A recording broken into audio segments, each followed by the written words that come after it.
Hey guys, Ian from ECIG 101 here again. Today we're going to be going over rebuildable atomizers and mechanical mods, mostly on the rebuildable atomizer. So right now I have the tools that we're going to need to rebuild an atomizer, and in this case we're doing a dripping atomizer. So I have my mechanical mod and my dripper. In this case I have the Patriot dripper. I have my little snips for cutting wire. I have two pieces of, I'm using 26 gauge Canthal, but there are many other gauges that you can use. I have my own meter to check the resistance. I have my ball of cotton. I have a screwdriver for wrapping the coils. It's a pretty small diameter. The diameter of the screwdriver for wrapping the coils is pretty much up to the preference of whoever's making it. I have a screwdriver for tightening down my posts. And I have a set of ceramic tweezers, which aren't necessary but are very handy. And of course my juice for dripping.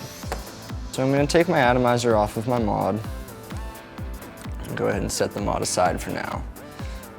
And put my atomizer onto the resistance meter and pull off the top piece there. So now I have my 3 posts exposed. I'm going to unscrew these 3 posts. Just enough so that I can see the holes inside the posts. So this dripper, it has holes in the posts. Some don't, and you actually have to wrap your wire underneath the head of the screw, but the Patriot's nice in that it has the holes. So now I'm gonna get my wires ready. So I'm gonna take my Canthal and the screwdriver head that I'm gonna be wrapping it around. I'm gonna hold it kind of tight on one end and start slowly wrapping that coil around. So the amount of coils that you do is going to affect the resistance that it ends up being when you're done. I'm going to do a 5 wrap. So I've got 5 coils on one side here, and then I have my 2 leads coming out the other end. Pull my leads nice and tight, squish my coil down a little bit so that it's closer together, and pull it off, and I have 1 coil ready.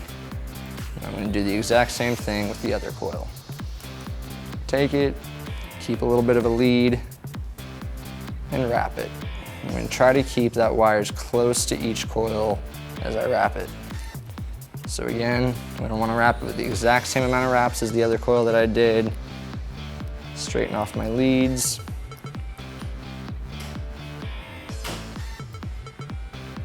And voila, I have my second coil ready. So now I'm going to show you how to thread the coil through the atomizer itself. So I'm going to take one of my coils, the leads hanging out, pointing towards the atomizers, and throw it right through that little holes in the post there. I'm going to want to get it awfully close. I'm going to take my screwdriver. I'm just going to tighten down one of the end posts here. I'm going to want to keep that center post untightened because I have to thread another wire through it. So once I have that wire in there, I kind of bend it up and go ahead and clip it and get rid of it. Now I'm going to thread the other wire through. So I'm going to turn this guy around here, pull that guy out so it's out of the way, and I'm going to thread the other wire through. It can be kind of tricky getting that center wire through sometimes when there's already another wire in there, but enough practice and you'll get it down pretty good. So once I have my other coil in there, again, I'm going to tighten the side here.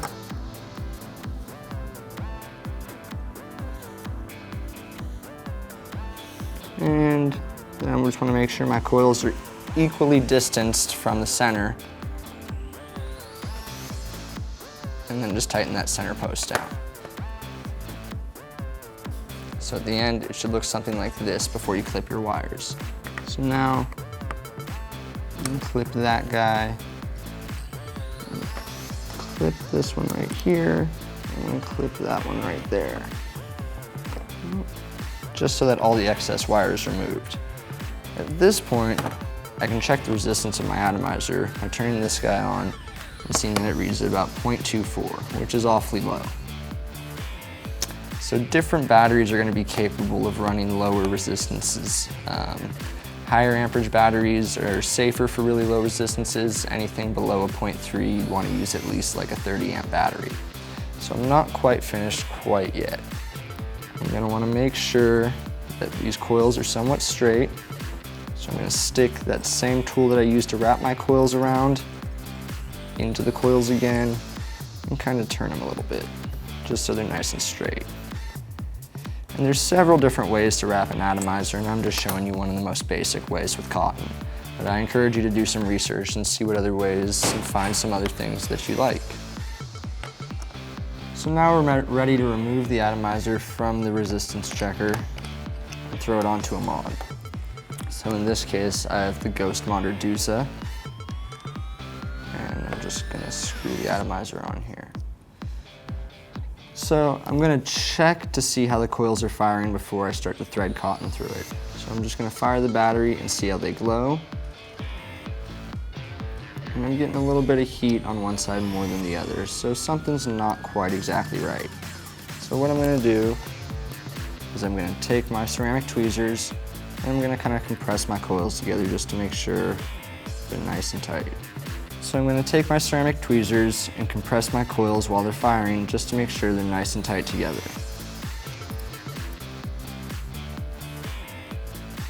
And eventually I should have an even glow on both sides as I fire it. So when I fire it, they should both heat up just like that, about the same speed, and look the same when they're fully fired. So now it's ready for the cotton. So now I'm going to take my organic cotton ball, and you want to make sure to use organic cotton and nothing else. And I'm going to thread it through the coils that I've made. So I'm going to unravel my cotton here. I'm going to take just a little bit. Near a finger's length, but that's probably going to be more than enough. And then I'm going to split that in half down the middle like that, and I'll have my 2 pieces of cotton. And you can use different amounts of cotton. Some people prefer more cotton to more saturation, and some people prefer less cotton just so that there's more airflow inside the actual atomizer. So I'm going to roll my cotton fairly tight, but not too tight, just enough so that I can thread it through the coils that I made. So once I have it rolled somewhat tight, I'm going to take it. This is the tricky part, getting it through the coil there. Once I have it through the coil, I'm going to continue to pull it until I have quite a bit through it.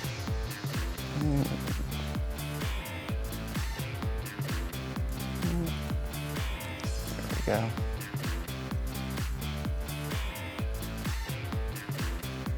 And I'm going to take the other strand of cotton and do the same thing on the other side. So again, I'm going to roll it, not too tight.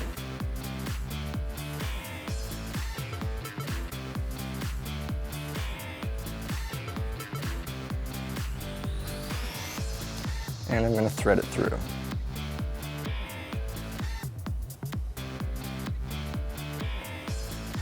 Once I get it through, I'm going to pull it.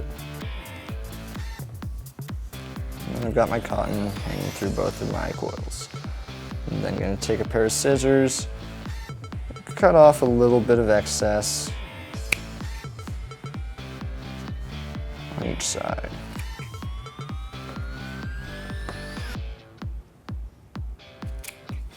Now I personally like to leave enough cotton to kind of fold underneath the coils just so that there's more to soak up. So it's pretty much, you're gonna, at least in my case, have about that much cotton left over after you clip off what you have. And then I'm gonna take a little flathead screwdriver and just tuck that extra cotton down underneath my coils.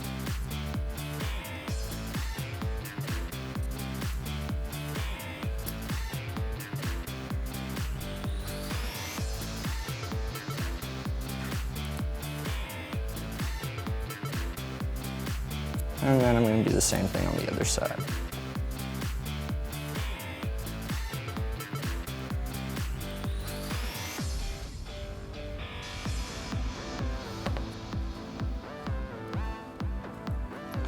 So now I've got it all tucked nice and under, and when I put on my top cap, there won't be any kind of underneath the actual ledge of it. So I'm going to take my liquid now that it's ready. And I'm just going to soak those cottons real good the first time, just to make sure that they're not dry when I initially fire it.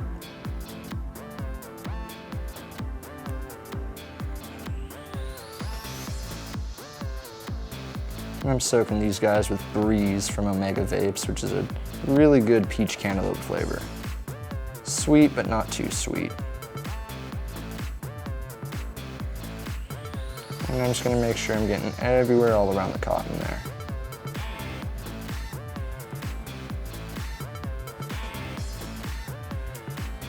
And since my resistance was reading about 0.25, I'm making sure that I'm using a 30 amp battery inside here just so I don't have to worry about anything. So now that it's nice and soaked, just let it soak, or let it continue to soak for 30 seconds or so. And after that, usually pretty good to start firing it. So you can see coils aren't turning red anymore because they're completely saturated around juice. I'm just gonna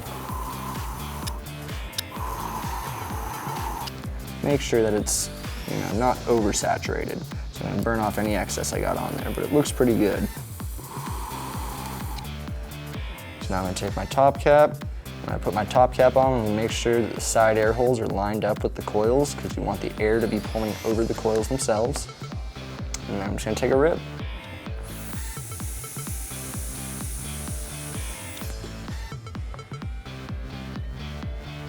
Works great. So every 6 to 7 hits or so, you'll notice your cotton getting dry, and you'll want to re-drip on it to make sure it's fully saturated. You don't ever want to hit your cotton dry, otherwise it'll burn and you'll probably have to replace it right away. So remember, that's just a basic microcoil wrap with cotton. There's way more advanced wraps out there that you can get into, so stay tuned to ECIG101.com for future videos on how to do some crazy wraps.